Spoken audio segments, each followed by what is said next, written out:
Hello friends, welcome back again to your channel walk with me. Friends, আজ আমরা text সিরিজের class number 6 নিয়ে চলে এসেছি। আজ আমরা শুরু করব ode to a nightingale, all background information in one video. প্রথম যে ভিডিওটা, এটাতে আমরা ওড টু এ নাইটিঙ্গেলের টেক্সটটা পড়ার আগে যা যা আমাদের ইনফরমেশান প্রয়োজন, সমস্ত ইনফরমেশান একটা ভিডিওতে আমি তোমাদের বানিয়ে দিচ্ছি। আজকে তোমাদের টেক্সট বুকটা লাগবে না, নেক্সট পার্ট যেটা আসবে সেখান থেকে আমরা স্টার্ট করে দেবো লাইন বাই লাইন পড়া, তখন টেক্সট বুকটা লাগবে। আপাতত তোমরা এখন খাতার পেন নিয়ে রেডি হয়ে যাও। যা যা ইনফরমেশান এখানে আমি বলবো এগুলো তোমরা নোট করে নেবো। এর আগে যা যা ইনফরমেশান আমি তোমাদের বলবো সেগুলো নোট করবে। এর আগে কবিতাগুলো যেভাবে আমি পড়িয়েছি তোমাদের, ঠিক সেভাবে ওড টু এ নাইটিঙ্গেলও আমরা পড়তে চলেছি। ডিয়ার ফ্রেন্ডস, আগে তোমাদের সবথেকে বেশি রিকোয়েস্ট আসছিল সিজ টুজ টু কনকার পড়ানোর জন্য। অলরেডি আমরা শুরু করে দিয়েছি, আমাদের সিন 1 পড়াও হয়ে গেছে। এখন দেখছি সবথেকে বেশি রিকোয়েস্ট আসছে তোমাদের আর্মস অ্যান্ড দ্য ম্যানটা কন্টিনিউ করার জন্য। তো অবশ্যই করবো আমরা। আমাদের যতদূর সম্ভব 7টা পার্ট হয়েছিল আর্মস অ্যান্ড দ্য ম্যানের। নেক্সট পার্ট নাম্বার 8 নিয়ে আমরা আসবো। আবার আমরা আর্মস অ্যান্ড দ্য ম্যান পড়বো, জাস্টিস অবশ্যই পড়বো, সাথে সাথে সিজ টুজ টু কনকারও পড়বো। তবে আজ আমরা একটু স্বাদ বদলাচ্ছি, আমরা ড্রামা থেকে কবিতাতে আসছি। ওড টু এ নাইটিঙ্গেল এটা আমরা পড়ে নিই, কারণ এটা একেবারেই হয়নি তোমাদের পড়ানো। আর ওড টু অটাম, এই দুটো আগে আমি পড়িয়ে দিই দুটো ওডকে, তারপরে আবার আমরা ফিরে আসছি ড্রামাতে। বা তার আগে আমরা চাইছি যে ওড টু এ নাইটিঙ্গেলের পরে আমরা গ্রামারটা আরেকটুখানি করে নিই, নাউনটা কভার করে নিই। নাউনের সাথে সাথে দেখছি আমি যদি তোমরা বলছো টেন্স করানোর জন্য বা সাবজেক্ট ভার্ব এগ্রিমেন্ট, এই দুটোর মধ্যে যদি একটা করানো যায়, যেটা দেখবো আমি ভালো বুঝবো, ধরে নেবো যে কোনো একটা টপিক, গ্রামারটা একটু করে নিয়ে যায়। তারপরে আবার আমরা ড্রামাতে ফিরে আসবো। ওকে, তো চলো কথা না বাড়িয়ে শুরু করা যাক আমাদের ওড টু এ নাইটিঙ্গেলের। এটা আমাদের পার্ট 1 হতে চলেছে। সমস্ত ব্যাকগ্রাউন্ড ইনফরমেশান একটা ভিডিওতে আমি তোমাদের দেব। তো চলো নোট করো। ডিয়ার ফ্রেন্ডস, ওড টু এ নাইটিঙ্গেলের যে ব্যাকগ্রাউন্ড ইনফরমেশান সেটা আমি এখানে লিখে দিয়েছি তোমাদের, তোমরা নোট করো। আরও কিছু আছে এরপরে আমি বলবো, আগে তোমরা স্ক্রিনশট নিতে পারো, তবে নোট করবে অবশ্যই। ফার্স্ট দেখো, রিটেন লেখা কবে হয়েছে? মে 1819 স্প্রিং সিজনে লেখা হয়েছে। এবার দেখো এইটা নিয়ে একটু গণ্ডগোল রয়েছে, এই টাইমটা যে এক্স্যাক্ট মে কিনা সময়টা। তো দুটো বইয়ে আমি পেয়েছি, একটা হচ্ছে টফার্স ফাইল, তোমাদের কাছে যদি থাকে দেখে নিতে পারো। আর একটা হচ্ছে যে অ্যাচিভার্স চয়েসের, যেটা তোমার ডক্টর মোহাম্মদ নিজাইরুল ইসলাম ওনার যে বইটা, সেখানে একদম উল্লেখ করা আছে মে 1819, সালটা হচ্ছে 1819, সিজনটা স্প্রিং, এ নিয়ে কোনো সন্দেহ নেই। কিন্তু মাসটা এপ্রিল না মে, এইটা নিয়ে একটু কনফিউশন আছে। আমার কাছে আরেকটা বই আছে, যে বইটা থেকে মেনলি আমি এই ওডটা স্টাডি করেছি। সেই বইটাতে ডক্টর গোপাল মল্লিক ঠাকুর তার নাম, তার যে বইটা স্টাডিজ ইন রোম্যান্টিক পোয়েট্রি, সেখানে কিন্তু উল্লেখ করা আছে যে এটা হয় এপ্রিলের শেষে, লেট এপ্রিল, অথবা আর্লি মে শুরুতে, এর মধ্যে কোনো একটা সময় লেখা। কিন্তু এক্স্যাক্টলি কোন সময় লেখা এটার কিন্তু কোনো উল্লেখ পাওয়া যায় না। যদি আমি যেহেতু দুটো বই আমি এটা পেয়েছি যে মে উল্লেখ করা আছে সময়টা, সেই জন্য আমি এখানে তোমাদের মে 1819 স্প্রিং লিখে দিয়েছি। তো এটা কিন্তু তোমরা একটু নোট করে নিও বিষয়টা।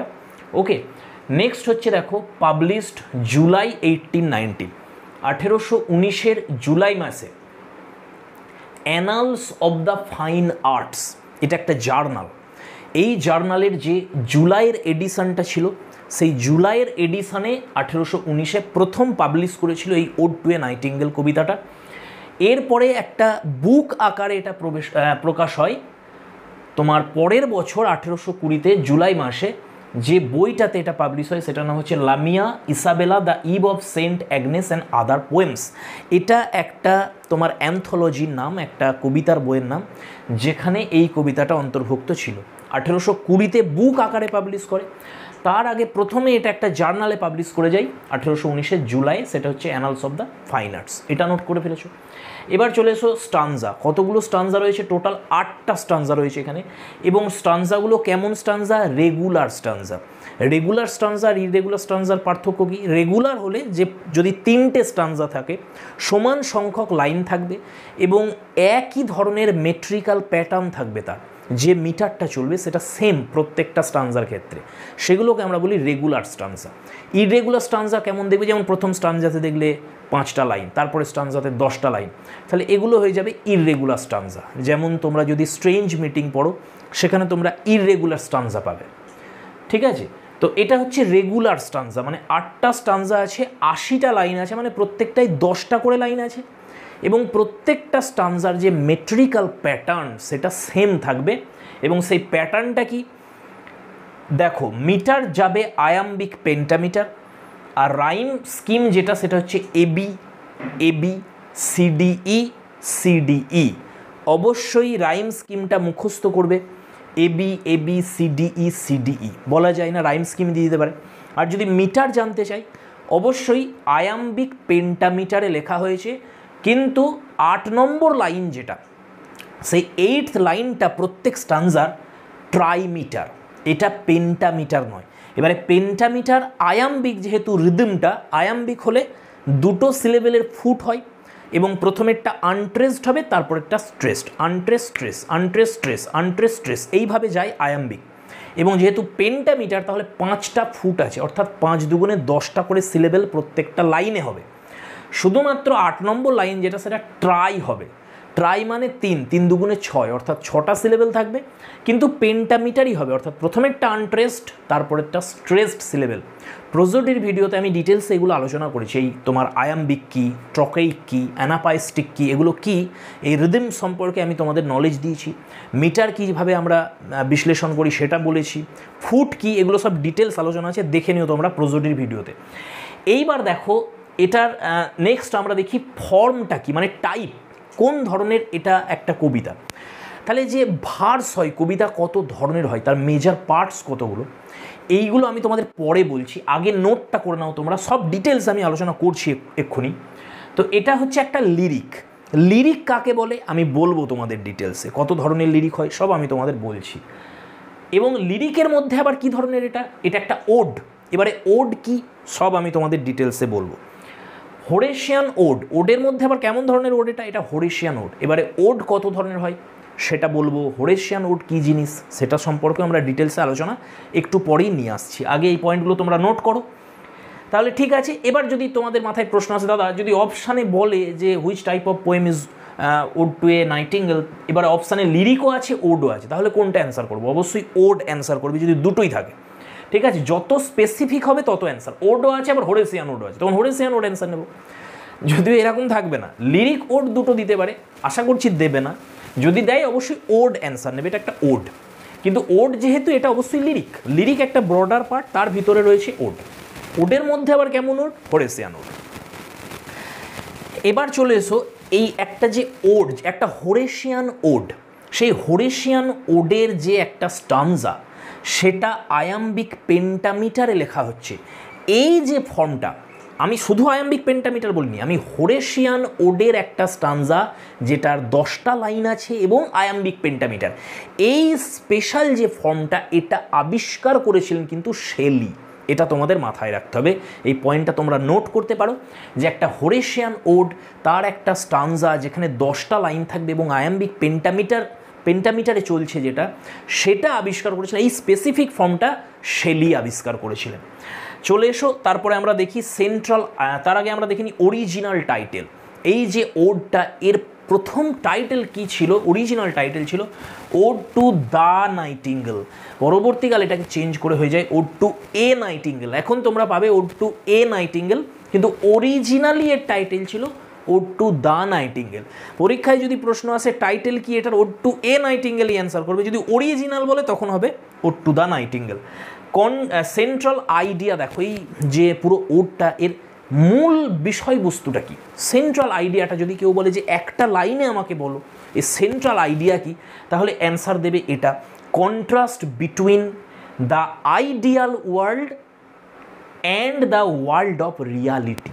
একটা আইডিয়াল ওয়ার্ল্ড, আইডিয়াল মানে আদর্শ একটা জগৎ, জগতে সব কিছু সুন্দর, সব কিছু ভালো, যে জগতে কোনো রোগ নেই, ব্যাধি নেই, মৃত্যু নেই, যন্ত্রণা নেই, এরকম একটা জগৎ যেটা আইডিয়াল ওয়ার্ল্ড। আর আমাদের যে বাস্তবিক জগৎ যেটা রিয়েল ওয়ার্ল্ড, এই দুটোর মধ্যে যে কন্ট্রাস্ট, সেইটাই হচ্ছে মূল আইডিয়া এই কবিতাটার সেন্ট্রাল থিম বলতে পারো। আর কত ধরনের যে কন্ট্রাস্ট হতে পারে, দুটো বিপরীত অপোজিটস পাশাপাশি রেখেছেন কিটস এখানে। পড়তে পড়তে আমরা প্রত্যেকটা স্টানজাতে দেখতে পাবো যে পরপর দুটো করে অপোজিট উনি বসিয়েছেন। তো ডিয়ার ফ্রেন্ডস, এইটা হচ্ছে সেন্ট্রাল আইডিয়া। চলো এই পয়েন্টগুলো আশা করছি তোমরা নোট করে নিয়েছো। আর দু একটা পয়েন্ট আমি বলে দিই, তারপর ধীরে ধীরে আমি তোমাদের প্রথমে কিটস সম্পর্কে কিছু বলবো, কারণ তোমাদের বলেইছিলাম যে মাদ্রাসাতে কবি বা তোমাদের রাইটারের সম্পর্কেও দুটো একটা প্রশ্ন দিয়ে দিয়েছে। তো কিটস সম্পর্কে কিছু তথ্য আমরা জেনে নেব, প্রধান প্রধান যেগুলো। তারপরে এই যে ওড টু এ নাইটিঙ্গেল, এটা সম্পর্কেও জানবো, এর ব্যাকগ্রাউন্ড জানবো, কীভাবে লেখা হলো, কখন উনি লিখলেন। তারপরে আমরা এই বিষয়গুলো জানবো, ওড কাকে বলে, লিরিক কাকে বলে, হরেশিয়ান ওড কী জিনিসটা কী, নাইটিঙ্গেল সম্পর্কেও আমি তোমাদের জানাবো তারপর, যদিও কবিতাটা আজকে আমরা পড়বো না। তো ডিয়ার ফ্রেন্ডস, চলো নেক্সট দেখি আমরা আর কি পয়েন্টস এখান থেকে আছে। ফ্রেন্ডস, এবার দুজন ক্রিটিকের দুটো কমেন্ট আমি এখানে লিখেছি, সেই দুটো একটু তোমরা নোট করে নাও। ফার্স্ট হচ্ছে সুইনবার্ন, এটা খুব important. Swinburne ode to a nightingale এই কবিতাটা সম্পর্কে কি বলেছেন, খুব বড় কথা একটা বলেছেন উনি। দেখো, one of the final masterpieces of human work in all time and for all ages. ভেবে দেখো কত বড় কথা উনি বলেছেন, যে এই যে কবিতাটা ওড টু এ নাইটিঙ্গেল, এটা হচ্ছে মানব হাত দ্বারা রচিত, মানুষের দ্বারা রচিত, সমস্ত সময়ের, সমস্ত যুগের, অল এজেস দেখো বলেছে, অফ অল টাইম, সমস্ত যুগের, সর্বযুগের সেরা একটা মাস্টারপিস হচ্ছে এই ওড টু এ নাইটিঙ্গেল। এটা সুইনবার্ন, ইনি একজন ক্রিটিক, এনার বক্তব্য ওড টু এ নাইটিঙ্গেল সম্পর্কে। সিডনি কলভিন আর একজন ইনি ক্রিটিক, ইনি কি বলেছেন এটা নিয়ে দেখো। ইনি বলেছেন, it is not this particular nightingale but A type of the race imagined as singing. Dot যেখানে দেয়া আছে, এই ইলিপসিস দেখো, তিনটে করে ডট দেওয়া আছে, এর মানে হচ্ছে এর ভিতরে আরও কিছু বলেছিলেন, সেগুলোকে আমি বাদ দিয়েছি, মূল অংশগুলোকে তুলে নিয়েছি। এর আগেও কিছু আছে, এর পরেও কিছু আছে। তাহলে ইনি বলতে চাইছেন যে অ্যাকচুয়ালি এই যে নাইটিঙ্গেলের কথা হচ্ছে, এটা কোনো সিঙ্গেল নাইটিঙ্গেলকে উদ্দেশ্য করে হচ্ছে না, এটা সমগ্র জাতিটা যেন গাইছে, একদম টাইপ, এই রেসটা যেটা সমগ্র নাইটিঙ্গেলের রেস, সে যেন সিং করছে, সেইটাকেই অ্যাড্রেস করছেন এখানে কিডস।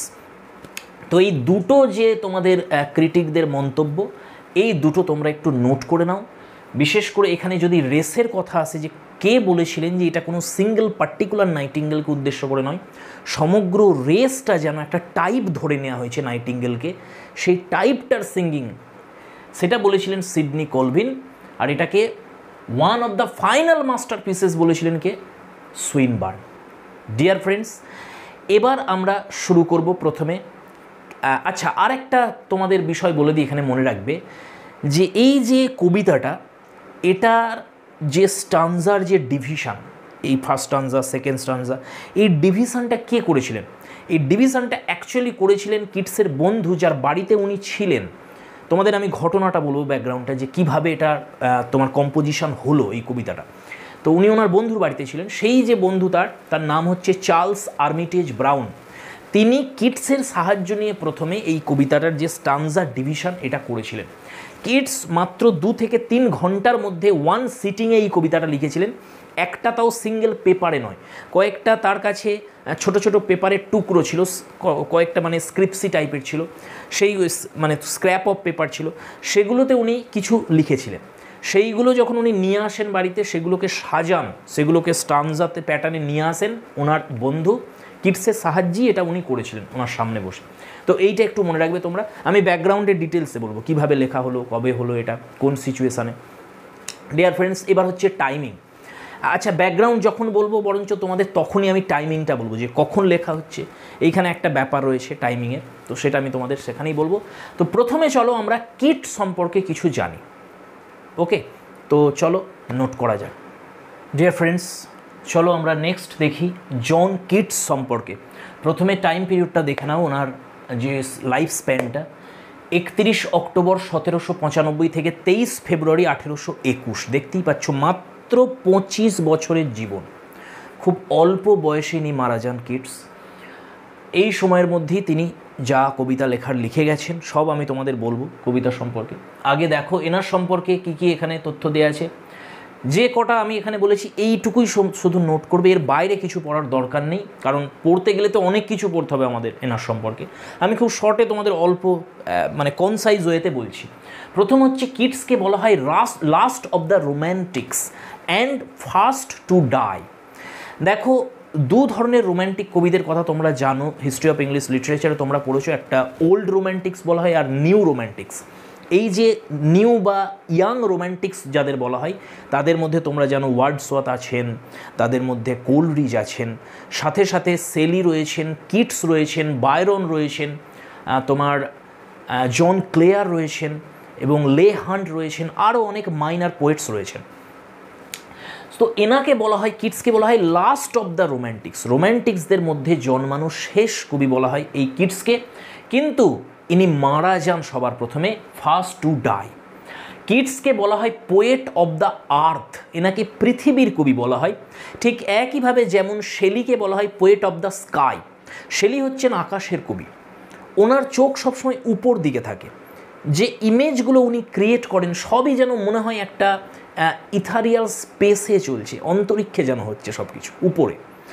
কিটস সবসময় মাটির সাথে মিশে থাকেন, ইনি পৃথিবীর কবি। এনার ইমেজ যেগুলো দেখবে, এনার ইমেজ, এনার সিম্বল, এনার যে মেটাফোরগুলো উনি ইউজ করবেন সব কিছু দেখবে কেমন যেন একটা মাটির সঙ্গে জড়িয়ে রয়েছে, পৃথিবীর সঙ্গে জড়িয়ে রয়েছে।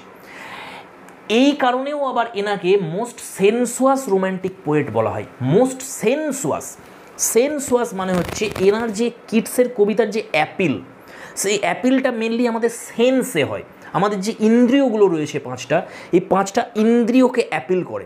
এনার যখন তোমরা পড়বে কবিতার যে ওয়ার্ডসগুলো, সেগুলো পড়ার সাথে সাথে তোমরা দেখবে এমনভাবে ইনি ব্যবহার করেন শব্দ এবং ইমেজ এমনভাবে ক্রিয়েট করেন যে মনে হয় যেন আমাদের যে সেন্স অর্গ্যানগুলো রয়েছে না, এগুলো যেন অ্যাক্টিভেট হয়ে যাচ্ছে।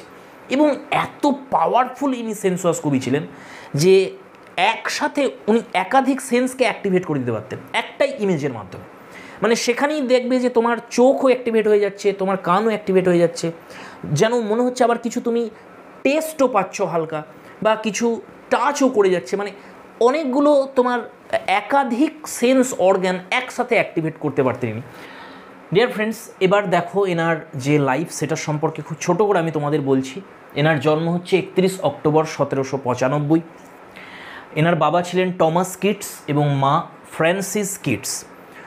যখন কিটসের বয়স হচ্ছে মাত্র 8 বছর, সেই সময় ওনার বাবা ঘোড়া থেকে পড়ে গিয়ে তার বাবার মৃত্যু ঘটে। তারপরে ওনার মা আবার বিয়ে করেন। যখন কিটসের বয়স 14, তখন ওনার মায়েরও মৃত্যু হয়ে যায় টিউবারকিউলোসিসে। এই যে রোগটা টিউবারকিউলোসিস, এটা কিন্তু কিটসের মানে এটা তাদের বংশগত একটা রোগ ছিল, একটা জিনগত রোগ ছিল। অনেকেই মারা গেছে তাদের ফ্যামিলির এই টিউবারকিউলোসিসে, স্বয়ং কিটসও মারা যান এই রোগে। ডিয়ার ফ্রেন্ডস, তাদের টমাস কিটস এবং ফ্রান্সিস কিটস, এদের চারজন ছেলে এবং একটি মেয়ে ছিল। তার মধ্যে সবথেকে বড় হচ্ছেন কিটস। কিটস সবথেকে বেশি ভালোবাসতেন তার ভাই টমকে। টম কিটস, আমি নামটাও উল্লেখ করেছি। এই টম কিটস কিন্তু 1818 পয়লা ডিসেম্বর ইনিও টিউবারকিউলোসিসে ভুগে মারা যান। এই যে ঘটনাটা, এটা এতটা প্যাথেটিক ছিল কিটসের জন্য যে এটা বর্ণনার অতীত। এই টম কিটসের যে মৃত্যু টিউবারকিউলোসিসে, এর কিন্তু উল্লেখ করেছেন এই ওড টু এ নাইটিঙ্গেলে কিটস। একদম তোমরা দেখবে যে 3 নম্বর যে স্টানজা রয়েছে, থার্ড স্টানজার 26 নম্বর যে লাইন, সেখানে তোমরা দেখতে পাবে হোয়ার ইউথ গ্রোজ পেল and spectre thin and dies. এইখানে টম কিটসের উল্লেখ রয়েছে, নাম যদিও উনি উল্লেখ করেননি। ডিয়ার ফ্রেন্ডস, এরপরে দেখো এখানে কি লেখা আছে। আচ্ছা, এরপরে কি হলো, উনি গ্র্যান্ডমাদারের কাছে থাকতেন গিয়ে, ওনার যে ঠাকুমা, তার কাছে উনি মানুষ হন। এরপরে 4 বছরের উনি একটা মেডিকেলের একটা অ্যাপ্রেন্টিসশিপ একটা কোর্স করেন এবং 1 বছর উনি একজন সার্জেনের অ্যাসিস্ট্যান্ট মানে হেল্পার হিসেবেও কিন্তু কাজ করেন। অর্থাৎ কিটস নিজেও কিন্তু একজন মেডিকেল প্র্যাকটিশনার ছিলেন। এই রোগ সম্পর্কে, এর যে সিমটম তোমার এই টিউবারকিউলোসিসের, এটা সম্পর্কে ওনার যথেষ্ট নলেজ ছিল। ওনার মৃত্যুর আগে 1820তেই যখন ব্লাড আসতে শুরু করে, তার কালার দেখে কিটস বলে দিয়েছিলেন যে আই মাস্ট ডাই, এবার আমার মৃত্যু ঘটবে। তো এবার দেখো ফ্রেন্ডস, ওনার যে প্রথম যে কবিতা পাবলিশ করে কিটসের, সেই কবিতাটার নাম হচ্ছে টু সলিটিউড। এটা হচ্ছে একটা সনেট, যেটা দ্য এক্সামিনার, এটা একটা তোমার জার্নাল, যার মেয়ের এডিশন 1816 সালে এটা পাবলিশ করেছিল। আর এই জার্নালটা ছিল লে হান্টের, ইনিও একজন রোম্যান্টিক কবি সেই সময়কার, লে হান্ট, তার একটা জার্নাল।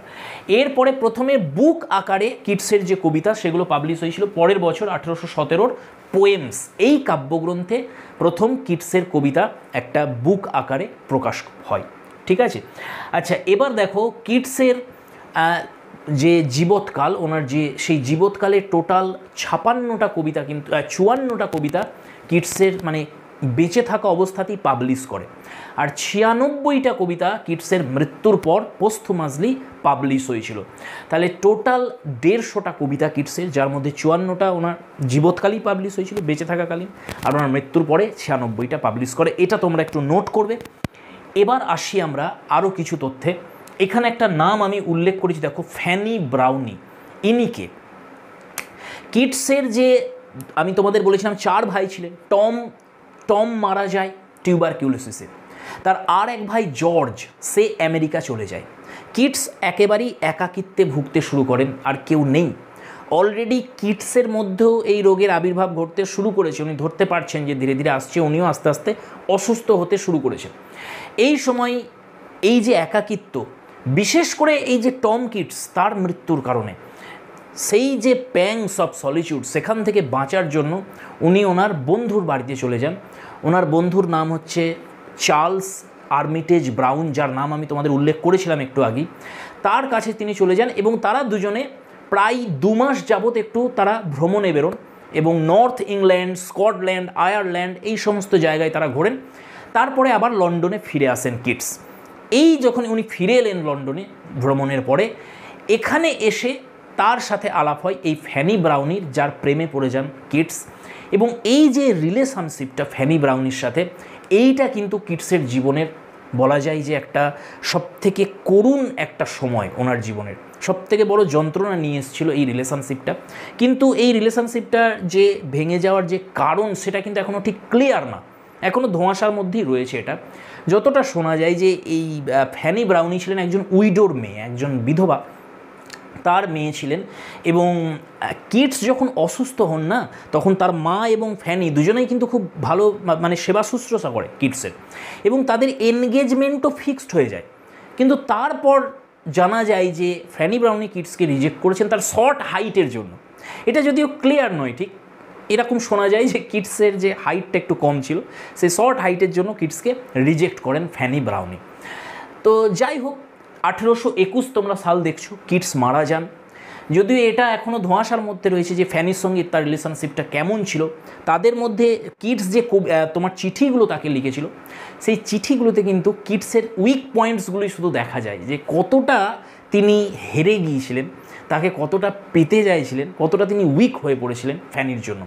তো যাই হোক, 1821 মৃত্যু হয়, কিন্তু এই ফ্যানি ব্রাউনি কিটসের মৃত্যুর পর 13 বছর কিন্তু বিয়ে করেনি সে। আচ্ছা যাক, এটা একটা বিষয় গেল। এবার তোমরা দেখো, কিটস যখন মারা যান, তার যে টুমস্টোন, সেখানে যে এপিটাফটা লেখা হয়েছিল, সেইটা দেখো লেখা আছে, here lies one whose name was writ in water. এটা স্বয়ং কিটস লিখে রেখে গিয়েছিলেন যে তার মৃত্যুর পরে তার টুমস্টোনে যেন এই লাইনটা লেখা থাকে। কত সুন্দর লাইন দেখো, যে এখানে শুয়ে রয়েছে সেই ব্যক্তি যার নাম জল দিয়ে লেখা হয়েছে। তাহলে এই লাইনটা ওনার এপিটাফ একটা। বেশ, এটা গেল, মিটে গেল। এবার ডিয়ার ফ্রেন্ডস, চলো আমরা প্রবেশ করে যাই আমাদের ওড টু এ নাইটিঙ্গেল। এই কবিতাটার যে ব্যাকগ্রাউন্ড, এটা কখন লেখা হলো, সেই বিষয়টা আমরা দেখব। তাহলে আশা করছি তোমরা জন কিটস সম্পর্কে আমি যা যা এখানে বললাম তোমাদের, এগুলো তোমরা নোট করে নিয়েছো। এবার আমরা দেখব যে ওড টু এ নাইটিঙ্গেল এর সম্পর্কে। Dear friends, ode to a nightingale লেখা হয় ওড টু সাইকি, এটা কিটসের আর একটা ওড। এই ওডটার পরে কিন্তু লেখা হয় ওড টু এ নাইটিঙ্গেল, এটা তোমরা মনে রাখবে। লেখা হয়েছিল কবে, টাইম পিরিয়ডটা দেখো, 1819 সালটা তো ফিক্সড, কিন্তু টাইমটা হচ্ছে লেট এপ্রিল অথবা আর্লি মে, এর মধ্যেই লেখা হয়েছে কোনো একটা সময়। কিটস কোথায় ছিলেন? তার বন্ধুর বাড়ি হ্যামস্টেডে উনি ছিলেন সেই সময়। চার্লস আর্মিটেজ ব্রাউন ওনার বন্ধুর নাম। আগেই বলেছি হ্যামস্টেড হচ্ছে এটা লন্ডনের খুব কাছাকাছি একটা শহর। এই হ্যামস্টেডে যখন উনি ছিলেন বন্ধুর বাড়িতে, প্রত্যেক দিন সকালে তিনি কি করতেন, তোমার চা খাওয়ার পরেই উনি বসে পড়তেন, সামনের যে একটা গার্ডেন ছিল সেখানে কিডস বসতেন। তো একদিন সকালে কি ঘটনা ঘটছে, যেদিন লেখা হচ্ছে এই ওড টু এ নাইটিঙ্গেল, সেই যে মুহূর্তটা এটা চার্লস আর্মিটেজ লিখে গেছেন, তো তার স্বয়ং চার্লস আর্মিটেজের যে উক্তি সেটা আমরা পড়ব, আমি তোমাদের সামনে পড়ছি, তোমরা একটু শুনে নাও যে কিভাবে লেখা হয়েছিল এই ওড টু এ নাইটিঙ্গেল। ওকে, তো চলো। তো ডিয়ার ফ্রেন্ডস, তোমরা দেখছো সালটা 1819। অলরেডি কিডসের ভাই মারা গেছে, কিডসের সঙ্গে ফ্যানির যে রিলেশনশিপটা সেটা একটা অনিশ্চয়তার মধ্যে আছে। এই যে টানা পোড়েন তাদের মধ্যে, এটা কিডসের মনে কতটা একটা ডিজেকশন তৈরি করেছিল, কতটা স্যাডনেস ছিল তার মধ্যে। সেই রকম একটা পরিস্থিতিতে সেই একাকিত্বের থেকে বাঁচার জন্য কিডস কিন্তু তার বন্ধুর বাড়িতে গিয়েছিলেন।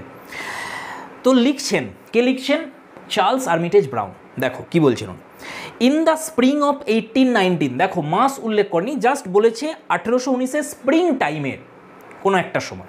এবার স্প্রিং তোমরা যেন 3 মাস চলে, আমি তোমাদের বলেছিলাম আগের ভিডিওতে যে সেখানে মার্চ এপ্রিল মে এই 3 মাস ধরে স্প্রিং চলে, তাহলে এর মধ্যে কোনো একটা সময়। In the spring of 1819 a nightingale had built her nest near my house. একটা নাইটিঙ্গেল আমার বাড়ির কাছাকাছি বাসা বেঁধেছিল। নাইটিঙ্গেল একটা পাখি, গায়ক পাখি তোমার ইংল্যান্ডের। আমাদের এখানকার বুলবুলের সঙ্গে তুলনা করা হয়, যদিও সেম পাখি নয়, এটা আলাদা একটা স্পিসিস। তো এই নাইটিঙ্গেল সম্পর্কে গ্রিক মাইথোলজিতে একটা মিথ রয়েছে, সেই মিথটা খুব ইন্টারেস্টিং, এটা তোমাদের আমি বলবো একটু পরে, আগে আমরা পড়ে নিই এটা। ওকে, চলো দেখো। তাহলে বলছে যে 1819 স্প্রিংয়ে একটা নাইটিঙ্গেল পাখি আমাদের বাড়ির সামনেই বাসা বেঁধেছিল। কে বলছেন এটা? চার্লস ব্রাউন বলছে। Kids felt a tranquil and continual joy in her song. তাহলে কিডস কী করতেন? প্রত্যেক দিন এই পাখিটার গান শুনতেন তিনি, এবং তিনি মুগ্ধ হয়ে যেতেন, এই একটা আলাদাই শান্তি তিনি অনুভব করতেন এর গান শুনে। অ্যান্ড ওয়ান মর্নিং, খেয়াল করো সকালবেলার কথা হচ্ছে, one morning he took his chair from the breakfast table to the grass plot under A plum tree. সামনেই একটা প্লাম ট্রি ছিল, সেখানে সকালবেলায় তোমার ব্রেকফাস্ট করার পর কিডস একটা চেয়ার নিয়ে গিয়ে সামনের যে ঘাসে ঢাকা যে মাঠটা রয়েছে সেখানে উনি বসে পড়েছেন গিয়ে গার্ডেনে। এবারে কি করছেন দেখো, হোয়ার হি স্যাট ফর 2 or 3 আওয়ার্স, 2 থেকে 3 ঘন্টা কিডস বসেছিলেন চেয়ার নিয়ে সেখানে। When he came in to the house, যখন উনি বাড়ি ফিরলেন, I perceived he had some scraps of paper in his hand and this he was quietly thrusting behind the books. তাহলে চার্লস দেখলেন যে কিডস যখন ফিরেছেন তার হাতে কয়েকটা কিন্তু কাগজের টুকরো রয়েছে, সেখানে কিছু নোট রয়েছে, কিছু লেখা রয়েছে, সেগুলো কিডস কী করছে, লুকোতে চাইছেন, ওই মানে বইয়ের নিচেই উনি ঢুকিয়ে দিচ্ছেন, সেগুলো লুকাচ্ছেন আর কি। এরপরে কী হচ্ছে দেখো, on inquiry I found these scraps 4 or 5 in number, 4টে কি 5টা টুকরো ছিল কাগজের যেগুলো উনি লুকাচ্ছিলেন। সেগুলো তাকে যখন এনকোয়ারি করা হলো তখন সেখান থেকে কি বেরিয়ে এলো, content his poetic feeling on the song of the nightingale. সেই যে নাইটিঙ্গেল পাখিটা গান গাইছিল সেখানে, যেটা বাসা বেঁধেছিল এদের বাড়ির সামনেই, সেই পাখিটার গানে কবির কি ফিলিংস হয়েছে সেইগুলোকে ওই যে কাগজের টুকরো সেগুলোতে কিডস লিখে রেখেছেন, এটা উনি দেখলেন। এরপরে কী হলো দেখো, the writing was not well legible, ওনার হাতের লেখাটা ঠিক ক্লিয়ার বোঝা যাচ্ছিল না, ঠিক লেজিবল ছিল না। And it was difficult to arrange the stanzas on so many scraps, এতগুলো ছোটো ছোটো টুকরোতে উনি লিখে রেখেছেন যে ওগুলোকে ঠিক স্টানজাতে সাজানোও যাচ্ছিল না। তখন কি হলো, উইথ হিজ অ্যাসিস্ট্যান্স, কিডসের সাহায্যে, আই সাকসিডেড, আমি সেগুলোকে একটা স্টানজাতে সাজিয়ে নিলাম। এটা আমি তোমাদের আগেই বলেছিলাম। তাহলে এই যে স্টানজা প্যাটার্নটা রয়েছে আমরা এখন যে কবিতাটায় দেখতে পাই, সেই স্টানজা প্যাটার্নটা আসলে এই চার্লস ব্রাউন তৈরি করেছিলেন কিডসের সাহায্যে। And this was his ode to a nightingale, এটাই ছিল তার ode to a nightingale, a poem which has been the delight of everyone, যে কবিতা এখনও পর্যন্ত সকলকে আনন্দ দিয়ে যাচ্ছে, সেই ode to a nightingale. Charles ব্রাউনের বাড়ির সামনের নাইটিঙ্গেলের গান শুনেই 2 থেকে 3 ঘন্টার মধ্যে সকালবেলায় কিটস কিন্তু এটা লিখেছিলেন। এইটাই আমি তোমাদের বলছিলাম যে টাইমিংটা দেখো কি বিচিত্র বিষয়, একটা সকালে কিন্তু গান শুনেছে। সাধারণভাবে এই যে পাখিটা নাইটিঙ্গেল, এটা কিন্তু সন্ধ্যার দিকে মানে গোধূলির সময় এবং ভোরবেলা এই দুটো টাইমে গান গায়। বিশেষ করে রাত্রে এই পাখিটা, বিশেষ করে গোধূলির টাইমটাতেই কিন্তু গান গায় নাইটিঙ্গেল পাখি। কিন্তু এখানে উনি উল্লেখ করেছেন যেটা সকালবেলার ঘটনা, কিন্তু কবিতাটা যখন তুমি পড়বে সেখানে লক্ষ্য করবে এখানে ডাস্কের কথা হচ্ছে, এখানে গোধূলি এবং রাত্রের কথা হচ্ছে যে কবি শুনছেন যেন। তাহলে এখানে দেখবে একটা মানে ইন্টারমিংলিং হয়ে যাচ্ছে, টাইমেরও সেন্স মানে টাইমলেসনেস, স্পেসে চলে গেছেন যেন মনে হচ্ছে কবি। টাইমের সমস্ত যে কনসেপ্ট কবির সেটাই হারিয়ে গেছে, তাহলে সময়ের পরে চলে গেছেন কবি এখানে। তো ডিয়ার ফ্রেন্ডস, এটা একটা পয়েন্ট নোট করার মতন, আর বাকি আমি তোমাদের সব বলিয়ে দিয়েছি। তো এবার চলো আমরা দেখে নিই। প্রথম আমি তোমাদের বলি যে নাইটিঙ্গেল এর যে মিথটা, এর সম্পর্কে আমি তোমাদের বলি। ভোরে ভোরে গ্রিক মাইথোলজির অ্যালিউশন তোমরা কিটসের কবিতাতে পাবে, বিশেষ সমস্ত রোম্যান্টিক কবিতাতেই পাওয়া যায়, বিশেষ করে ওডসগুলোতে। এটাকে হেলেনিজম বলা হয়, যেখানে গ্রিক মাইথোলজির উল্লেখ করা হয়, একটা অ্যালিউশন দেওয়া হয় বিভিন্ন জায়গাতে। তো নাইটিঙ্গেল সম্পর্কে একটা তোমার গ্রিক মিথ রয়েছে, সেটা আমি তোমাদের বলছি শোনো। মাইথোলজিক্যাল স্টোরি একটা, যে বলা হয় যে এক সময় এথেন্সের যিনি রাজা ছিলেন, এথেন্স হচ্ছে গ্রিসের সবথেকে সমৃদ্ধ শহর ছিল সেই সময়কার। তো এথেন্সের রাজা ছিলেন, তার নাম দেখো প্যান্ডিয়ন। এই প্যান্ডিয়নের 2 মেয়ে ছিল, একজনের নাম হচ্ছে প্রক্নি আর একজনের নাম হচ্ছে ফিলোমেলা। এই দুটো নাম তোমরা একটু মনে রাখবে, প্রক্নি আর ফিলোমেলা, বিশেষ করে ফিলোমেলা নামটা মনে রাখবে। এবারে এই প্রক্নির সাথে বিয়ে হয় টেরিয়াস। এবারে কি হয়, এদের একটা সন্তানও হয় যার নাম হচ্ছে ইটাইলাস।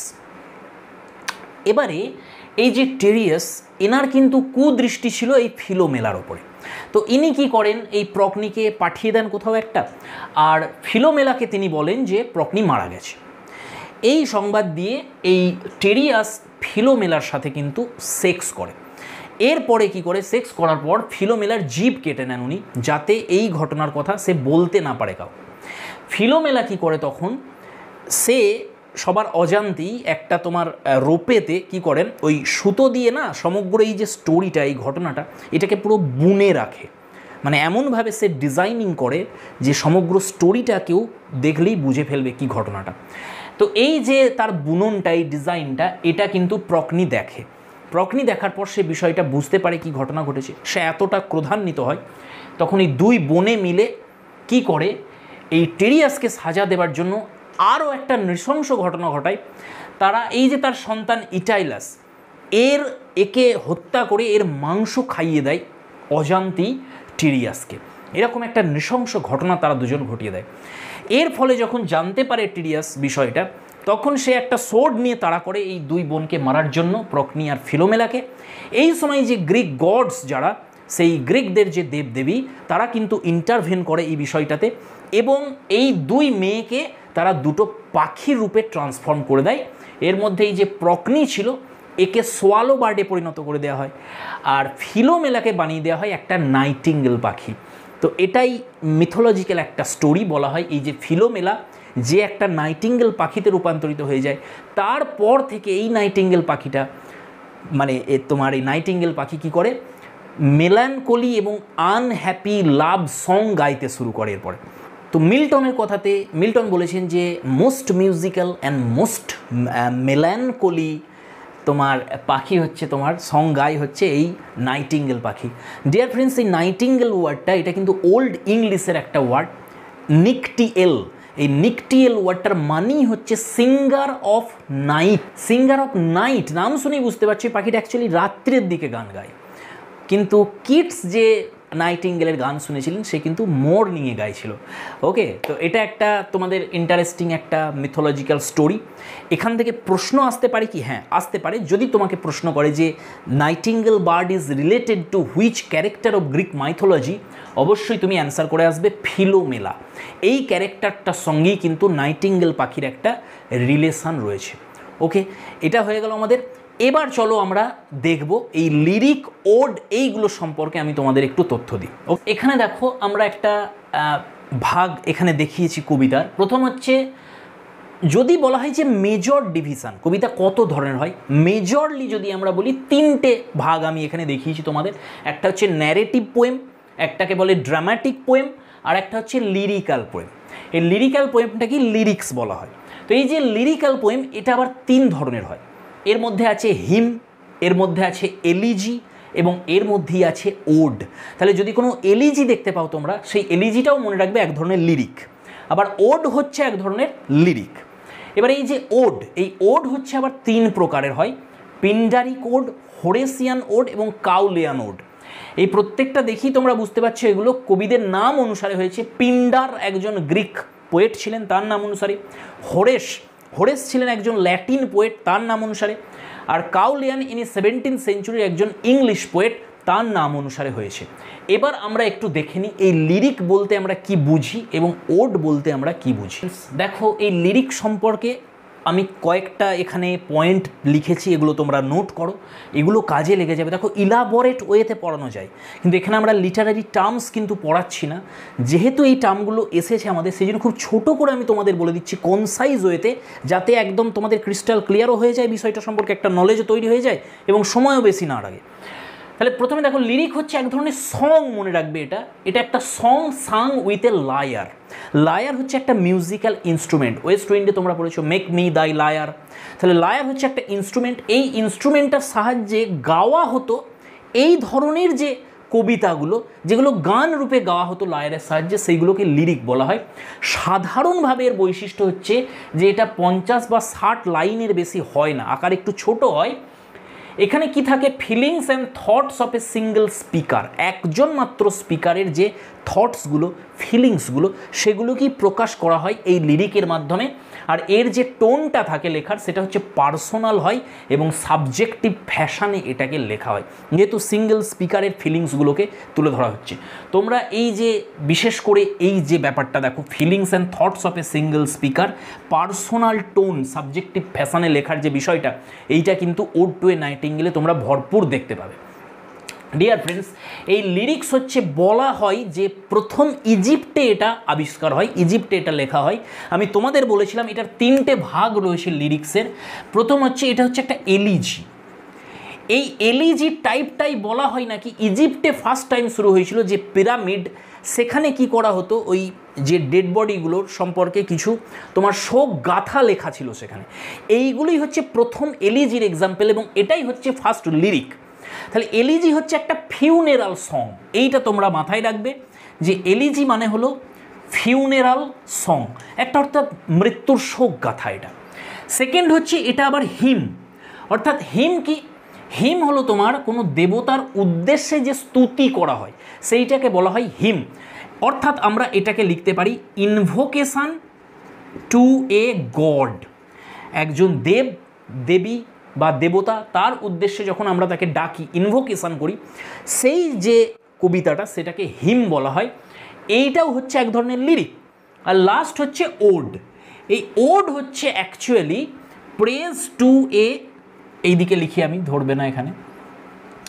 ওড হলো তোমার, যদি এক কথাই বলা হয়, এটা হলো প্রেজ টু এ কিং, একজন রাজার প্রশংসা। এটা গ্রিসে আবিষ্কার হয়েছিল প্রথম। তো আমি তোমাদের বলেও দিচ্ছি, ফার্স্ট টাইম, আমি একটু পরেই তোমাদের এটা বলছি ওড সম্পর্কে। তো প্রথম এটা যখন আবিষ্কার হয়, যখন যুদ্ধ হতো সেই সময়, সেই যুদ্ধে যিনি জয়লাভ করতেন, সেই যে গ্রিক রাজা যিনি জয়লাভ করেছেন, তাকে প্রশংসা করা হতো, তার রাজস্তুতি এটা এক ধরনের। এইটাই হচ্ছে প্রথম ওড। একটা সেলিব্রেশন হতো সেই সময়, সেই সেলিব্রেশনে যে গান গাওয়া হতো স্টেজে, সেইটাই হচ্ছে ওড। কিন্তু পরবর্তীকালে এই ওডের অনেক ভাগ হয়, এর সাবজেক্ট ম্যাটারও চেঞ্জ হয়, অনেক কিছু পরিবর্তন আসে, এগুলো আমি তোমাদের বলবো। তাহলে লিরিক হয়ে গেল আমাদের, এবার তোমরা লেখো ওড। ওড সম্পর্কে এবার আমরা একটু জেনে নিই। ডিয়ার ফ্রেন্ডস, ওড সম্পর্কে কয়েকটা তথ্য আমি এখানে দিয়েছি, তোমরা নোট করো একে একে। ফার্স্ট হচ্ছে এ লিরিক পোয়েম, আগেই বলে দিয়েছি ওড হচ্ছে এক ধরনের লিরিক পোয়েম। আর লিরিক পোয়েম কি সেটা আগে বলে দিলাম আমি। সেকেন্ড হচ্ছে লং ইন লেন্থ, সাধারণভাবে ওড হচ্ছে একটু তোমার দীর্ঘ হয়, বেশ বড় হয় আকারে। ওড টু এ নাইটিঙ্গেল যেটা, এটাকে বলা হয় কিটসের লেখা সব থেকে বড় একটা ode, lengthiest, longest ode of Keats. 3 নম্বর হচ্ছে সিরিয়াস ইন সাবজেক্ট, এটার যে সাবজেক্ট ম্যাটারটা, এটা বেশ সিরিয়াস সাবজেক্ট ম্যাটার হয় একটা। ডিগনিফাইড ইন স্টাইল, বেশ ইলাবোরেট একটা স্টাইল থাকে এখানে। কমপ্লিকেটেড ইন ফর্ম, এর যে স্টানজা ফর্ম হয় সেটা কমপ্লিকেটেড হয়। তোমাদের দেখালাম আমি নাইটিঙ্গেলে যে আয়াম্বিক পেন্টামিটারে তো লেখা আছে 10টা করে লাইন প্রত্যেক স্টানজারে, কিন্তু 8 নম্বরটা আবার তোমরা দেখবে যে ট্রাইমিটারে লেখা আছে, আয়াম্বিক কিন্তু ট্রাইমিটার। আবার আয়াম্বিক পেন্টামিটারের মধ্যে আমরা দেখবে ভ্যারিয়েশন দেখতে পাবে তোমরা মাঝে মধ্যেই। তাহলে এটা একটা বেশ কমপ্লিকেটেড ফর্মে লেখা হয়। লফটি সেন্টিমেন্ট অ্যান্ড থটস, চিন্তা ভাবনা এবং যে সেন্টিমেন্টসের একটা তোমার দেখতে পাবে যে এখানে উচ্চ চিন্তাভাবনা বা সেন্টিমেন্টের প্রকাশ হয়, সেটা তোমরা ওড টু এ নাইটিঙ্গেলে পাবে। Address to a person, thing or idea, এই ওডগুলো সবসময় কী করা হয়, কোনো একজন ব্যক্তি, কোনো একটা প্রাণী, কোনো একটা পাখি, কোনো একটা বস্তু বা কোনো একটা আইডিয়াকে বা অ্যাবস্ট্র্যাক্ট কোনো একটা কনসেপ্টকে অ্যাড্রেস করা হয়। এইখানে আমরা দেখব এটা একটা নাইটিঙ্গেল পাখিকে অ্যাড্রেস করা হচ্ছে। তারপরে আমরা ওয়েস্ট উইন্ডে তোমরা দেখেছো ওয়েস্ট উইন্ডকে অ্যাড্রেস করছে। অটামে দেখেছিলে যে অটাম সিজনটাকে অ্যাড্রেস করছে। এবার সিজন বা ওয়েস্ট উইন্ড এগুলো তো কোনো ব্যক্তি নয়, তো ব্যক্তিকেও হতে পারে বা কোনো বস্তুকেও হতে পারে বা কোনো অ্যাবস্ট্র্যাক্ট আইডিয়াকেও হতে পারে। যেমন ওড টু সাইকি, সাইকি তো কোনো ব্যক্তিও নয় বস্তুও নয়, এটা একটা অ্যাবস্ট্রাকশন, অ্যাবস্ট্রাক্ট আইডিয়া কনসেপ্ট, তাকেও কিন্তু এটা অ্যাড্রেস করতে পারে। এবার দেখো আমি তোমাদের বললাম যে এটা যখন শুরু হয়েছিল প্রথম লেখা গ্রিসে, প্রথম যিনি ওড লেখক, ফার্স্ট ওড রাইটার, এটা দুরকম মতবাদ পাওয়া যায়। কেউ কেউ পিন্ডারকেই বলে যে প্রথম লেখক 500 BC, পিন্ডারের যে টাইমটা, কিন্তু তারও 100 বছর আগে আরও দুজন ব্যক্তি, তাদের মধ্যে দুজন কবির নাম পাওয়া যায় 600 BC-তে। পিন্ডারেরও 100 বছর আগে, একজনের নাম হচ্ছে স্যাফো আর একজন হচ্ছে অ্যালকিয়াস। এই দুজন কিন্তু ওড লিখেছিলেন প্রথম। তাহলে ফার্স্ট যদি বলা হয় এর ইনভেন্ট কে করেছিলেন ওডের, তাহলে হবে স্যাফো এবং অ্যালকিয়াস। তার 100 বছর পরে পিন্ডার এটাকে একটা ইলাবোরেট স্টাইল দেয়। কিন্তু পিন্ডারের যে ওডগুলো ছিল এগুলো মেনলি সেলিব্রেশনের জন্য লেখা হতো। কোনো একটা অকেশানে যখন কোনো রাজা জয়লাভ করলো, সেই সময় যে সেলিব্রেশন হতো, স্টেজেতে এগুলো দেখানো হতো, এই গানগুলো গাওয়া হতো সেই সময়, এইগুলোকেই কিন্তু তখন ওড বলা হতো। কিন্তু পরবর্তীকালে এগুলো চেঞ্জ হয় যে হোরেসের টাইমে যখন আমরা আসছি, হোরেস একজন ল্যাটিন রাইটার, এরা গ্রিকে লিখছিলেন পিন্ডার, ওই জন্য দেখো 3 ধরনের ওড। প্রথমটা হচ্ছে পিন্ডারিক ওড, যেটা গ্রিক ভাষায় লেখা হয়, এই জন্য এটাকে গ্রিক ওডও বলা হয়, এটাকে রেগুলার ওডও বলা হয়। কেন বলা হয়? কারণ এই যে ওডগুলো আছে এর মূল বৈশিষ্ট্য মনে রাখবে যে স্টানজা অনেক হতে পারে, কিন্তু যতগুলোই স্টানজা থাকুক এই স্টানজাগুলোকে 3টে সেটে ভাগ করে দেওয়া হতো সেই সময়। যেহেতু এগুলো অভিনয় করে দেখানো হতো, এগুলো অনুষ্ঠানে সেলিব্রেশনে এগুলোকে গাওয়া হতো, 3টে স্টেজে বা স্টেপে এটা ভাগ থাকতো, 3টে সেট। একটাকে বলা হতো তোমার একটা থাকতো স্ট্রফি, একটা থাকতো অ্যান্টিস্ট্রফি, আর একটা থাকতো ইপোড। এইটা তোমরা একটু নোট করবে, একটা স্ট্রফি, একটা অ্যান্টিস্ট্রফি আর একটা ইপোড। ডিয়ার ফ্রেন্ডস, এই জন্য এটা হচ্ছে একটা রেগুলার টাইপের ওড। এবার যদি তোমাকে প্রশ্ন আসে এখান থেকে যে ইপোড কোন ধরনের ওডের সঙ্গে যুক্ত, তাহলে অবশ্যই অ্যান্সার হবে পিন্ডারিক ওড বা গ্রিক ওড বা রেগুলার ওড। হোরেসের টাইম পিরিয়ড হচ্ছে প্রায় 50 BC, অনেক বছর পরে হোরেস ল্যাটিনে কিন্তু লিখতে শুরু করেন ওড। আর হোরেসের যে ওডগুলো এগুলো সেলিব্রেশনের জন্য নয়, এইগুলো হচ্ছে তোমার কিসের জন্য লেখা হয়? দেখো এখানে দেখতে পাবে তোমরা যে পার্সোনাল অর মেডিটেটিভ টোন। হোরেসের যে ওড এইগুলোর টোনটা হচ্ছে বেশ একটু অন্তর্দৃষ্টি সম্পন্ন, পার্সোনাল একটু নোট রয়েছে, সাবজেক্টিভ দৃষ্টিভঙ্গি রয়েছে, কোনো গ্রেভ একটা এলিগেন্ট কোনো একটা বিষয় রয়েছে, লফটি আইডিয়া সেন্টিমেন্টের ভরপুর রয়েছে এই ওডসগুলো, ইমোশনস রয়েছে প্রচুর মাত্রাতে। এইগুলো দেখতে পাবে তোমরা হোরেসের ওডে, যেটা হচ্ছে আমাদের ওড টু এ নাইটিঙ্গেল। এটা একটা হোরেসিয়ান ওড, পড়লেই তোমরা বুঝতে পারবে যে এখানে কতটা পার্সোনাল টোন এবং মেডিটেটিভ একটা তোমার ব্যাপার রয়েছে এর মধ্যে, কতটা অন্তর্দৃষ্টি রয়েছে এর মধ্যে। আর সেকেন্ড হচ্ছে এখান থেকে মনে রাখবে যে এই হোরেশিয়ান ওডকে বলা হয় হোমোস্ট্রফিক ওড। হোমো মানে হচ্ছে সেম, হোমোস্ট্রফিক মানে কি? যেখানে প্রত্যেকটা স্টানজার যে মেট্রিক্যাল প্যাটার্ন সেটা সেম থাকে। এইটাই আমি লিখেছি, দেখো, সেম মেট্রিক্যাল স্টানজা প্যাটার্ন, অর্থাৎ প্রত্যেক স্টানজাতে ওড টু এ নাইটিঙ্গেলে দেখবে তোমরা আয়াম্বিক পেন্টামিটারে চলছে আর 8 নম্বর লাইনটা ট্রাইমিটারে, এটা সেম প্রত্যেকটা স্টানজার ক্ষেত্রে, তাহলে এটা হোমোস্ট্রফিক। আর লাস্ট হচ্ছে কাউলিয়ান ওড, একে ইংলিশ ওডও বলা হয়। এটা 17th সেঞ্চুরিতে কাউলি এটা লিখতে শুরু করেছিলেন, এটাকে ইররেগুলার ওডও বলা হয়। তাহলে এই হচ্ছে তোমাদের টোটাল ওড সম্পর্কে যা জানার আমি বলে দিলাম, এর বাইরে কিছু পড়ার দরকার নেই ওড সম্পর্কে। তাহলে তোমরা এখান থেকে কিন্তু দুটো টার্ম, লিটারারি টার্মও শিখে গেলে, এক হচ্ছে লিরিক, এক হচ্ছে ওড। আর কবিতাও আমি তোমাদের বলেছি যে ভার্সকে যদি বলা হয় ব্রডলি 3টে ভাগে আমরা ভাগ করতে পারি, একটা হচ্ছে তোমার ন্যারেটিভ, একটা ড্রামাটিক, ড্রামাটিক মনোলগ তোমরা পড়ো, তাহলে ন্যারেটিভ একটা কবিতা হয়, ভার্স হয়, একটা ড্রামাটিক ভার্স হয়, একটা লিরিক্যাল ভার্স হয়। আমরা যেগুলো পড়ছি এই ওডগুলো সব হচ্ছে লিরিক্যাল ভার্স, এগুলো সব এক একটা লিরিক। আবার তোমরা যখন এখানে পড়েছো, আচ্ছা ব্যালার্ড এটাও কিন্তু এক ধরনের লিরিক, ঠিক আছে? তাহলে ওই যে লুসি পোয়েমসগুলো পড়েছো, ব্যালার্ড, ওগুলো হচ্ছে লিরিক এক একটা। তাহলে লিরিকেরই এগুলো পার্ট।